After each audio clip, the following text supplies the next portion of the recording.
Hello there, Joy. So, I can't give away my location because I move around quite a lot, but I tend to move from London to Oxford to Bath to Devon. It's sort of kind of round the southern part of England, you know. So yes, basically I sort of dip around in all of those sorts of places. But where are you watching from?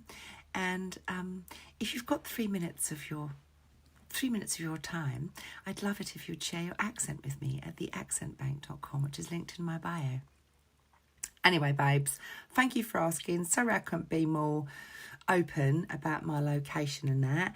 But yeah, it's, I think it's hard because like I just like it's about keeping myself safe. Do you know what I mean? I don't want people to know like exactly where I live, because like I at my old house where people knew where I was living, they were like knocking on my door, and I was like, I'm really sorry, but can you go away? So yeah, I don't like to let people know exactly where I'm living. So I tend to travel around a lot. Thank you. Take care. Bye.